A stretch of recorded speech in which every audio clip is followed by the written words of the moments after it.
बना रहा है।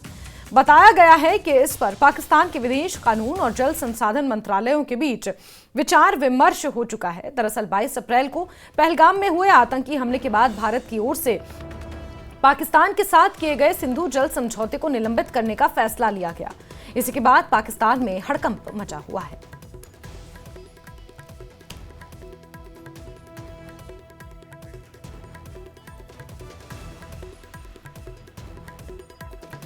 पाकिस्तान में ऐसी हाय तौबा मची है कि आर्मी चीफ को अपने सबसे बड़े दुश्मन और पाकिस्तान के पूर्व प्रधानमंत्री इमरान खान के सामने मदद के लिए गिड़गिड़ाना पड़ रहा है।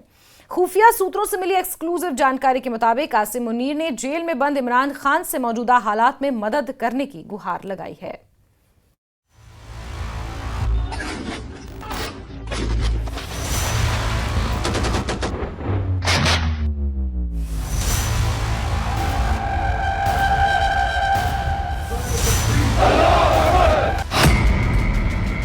पाकिस्तान के आर्मी चीफ ने घुटने टेके। भारत का डर ऐसा लगे मांगने भीख। इमरान के आगे कटोरा लेकर पहुंचे मुनीर।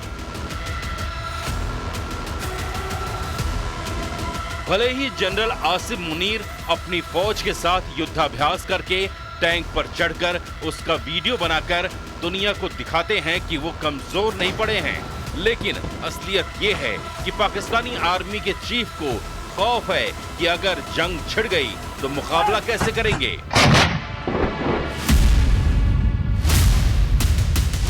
मुनीर को पता है कि उन्हें जंग होने की सूरत में सिर्फ अपनी सरहदों को बचाने के लिए मशक्कत नहीं करनी है, बल्कि दूसरे मोर्चे पर पाकिस्तान की हमेशा से चरमराई हुई लीडरशिप से भी लड़ना होगा।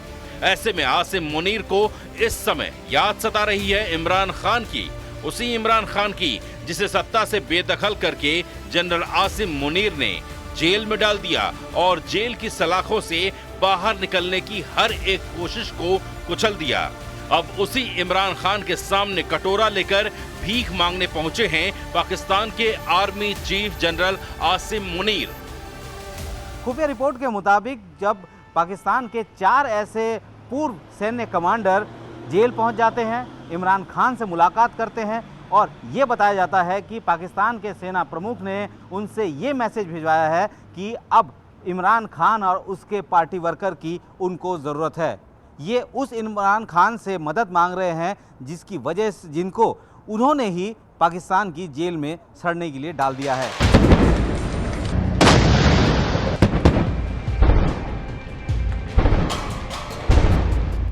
पाकिस्तान के पूर्व प्रधानमंत्री इमरान खान और जनरल आसिम मुनीर की दुश्मनी जग जाहिर है। 2019 में जब इमरान ने आसिम मुनीर को डीजी आईएसआई की पद से कार्यकाल खत्म होने से पहले हटा दिया, तब से ये रंजिश खुलकर सामने आ गई थी। वजह थी इमरान की पत्नी के भ्रष्टाचार के सबूत। बदले में इमरान ने भी जनरल पर भ्रष्टाचार के आरोप लगाए। जब इमरान खान की पत्नी के कुछ ऐसे जो सबूत जनरल मुनीर ने पेश किए थे, उसके बाद से रिफ्ट बढ़ रहा था। जनरल मुनीर ही इकलौते ऐसे सेना प्रमुख है जो कि डीजी आईएसआई के पद पे भी रहे, लेकिन उन्हें कार्यकाल पूरा करने ही नहीं दिया गया। डीजी के ऊपर तो बाकायदा इस बात का भी आरोप था कि उन्होंने 90 करोड़ रुपए की उगाही ली थी और इमरान खान को बाकायदा उसके बारे में लेटर लिख के जानकारी दी गई थी। अब जनरल आसिम मुनीर ने उसी इमरान खान से मदद मांगी है और इसके लिए खुफिया रिपोर्ट के मुताबिक कुछ दिनों पहले पाकिस्तान की जेल में बंद इमरान से मिलने 4 रिटायर्ड सैन्य कमांडर पहुंचे। ये मुलाकात अचानक नहीं थी, बल्कि सेना प्रमुख की तरफ से भेजा गया सुलह का पैगाम था। इमरान खान इस वक्त रावलपिंडी जेल में बंद हैं। अल खादिर ट्रस्ट घोटाले में उन्हें 14 साल की सजा हुई है, लेकिन इसके पहले भी एक एक करके कई मुकदमे, सजाएं और गिरफ्तारियां होती रहीं। कभी बेल मिलती तो नई एफआईआर फिर से जेल पहुंचा देती।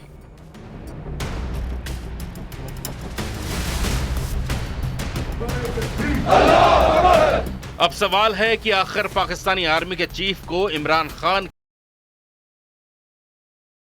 के आगे कटोरा फैलाना पड़ा, एक दुश्मन के आगे घुटने टेक कर नाक रगड़ना पड़ रहा है, जबकि कई दिनों तक पाताल में घुसे हुए आसिम मुनीर ने 2 दिन पहले ही अपनी शक्ल किसी सार्वजनिक कार्यक्रम में दिखाई और बकायदा उसका वीडियो बनाकर पब्लिश भी किया।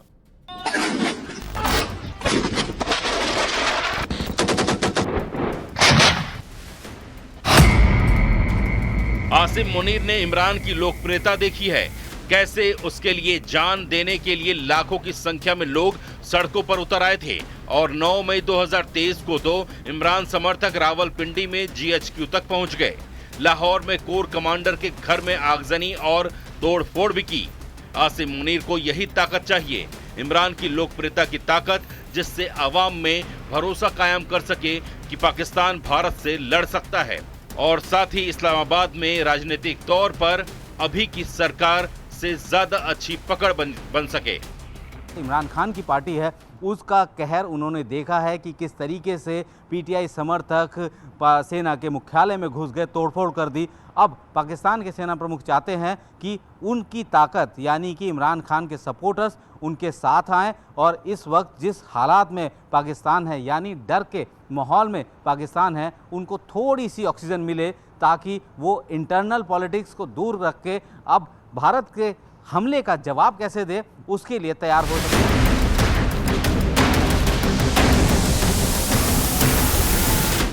एक तरह से देखा जाए तो आसिम मुनीर ने एक बार फिर पाकिस्तान में तख्ता पलट करने की तैयारी कर ली है और इसके लिए जेल में बंद इमरान खान तक पैगाम भी पहुंच चुका है।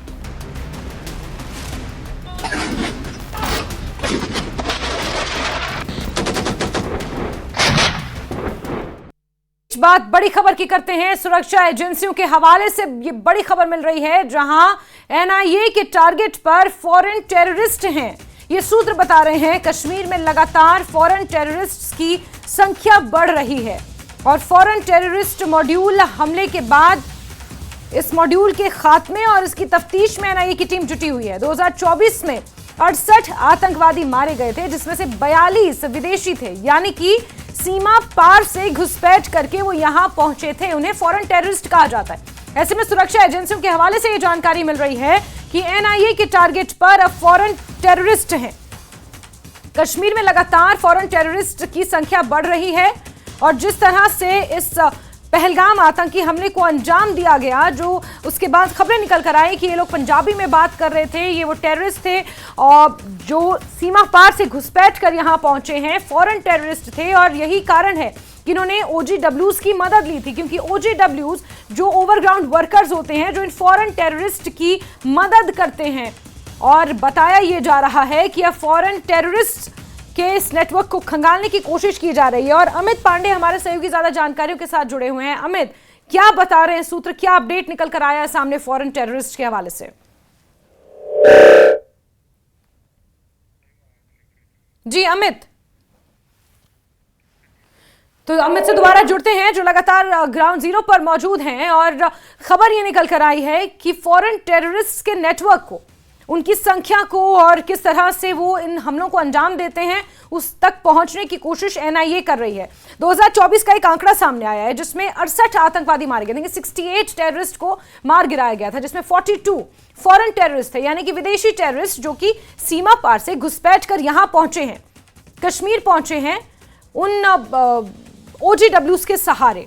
तो एक होते हैं फॉरेन टेररिस्ट, एक होते हैं डोमेस्टिक टेररिस्ट, यानी कि वो लोग जिन्हें पूरी तरह से रेडिकलाइज किया जाता है, पूरी तरह से उनका ब्रेन वॉश किया जाता है, उन्हें सीमा पार ले जाया जाता है, अलग अलग तरह के प्रशिक्षण दिए जाते हैं हथियारों के, और किस तरह से आतंकवादी मानसिकता उनके अंदर डाली जाती है, वो डोमेस्टिक टेररिस्ट होते हैं। फिर OGWs आते हैं जो अपने ही देश में रहकर, अपनी ही मिट्टी में रहकर आस्तीन के सांप का काम करते हैं, OGWs, और जिनके नेटवर्क को तोड़ने के लिए, खंगालने के लिए NIA लगी हुई है। फिर फॉरेन टेररिस्ट आते हैं, यानी कि जो सीमा पार से टेररिस्ट आते हैं, घुसपैठ करके यहाँ पहुंचते हैं और फिर हमारे देश की शांति में दखल अंदाजी करते हैं, ये फॉरेन टेररिस्ट होते हैं।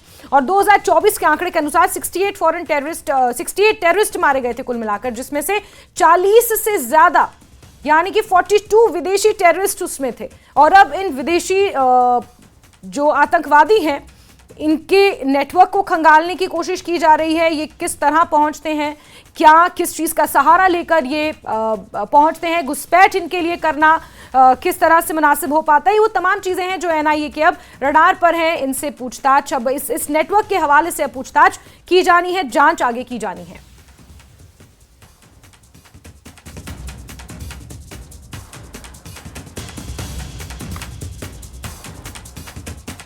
तो कश्मीरी पंडितों के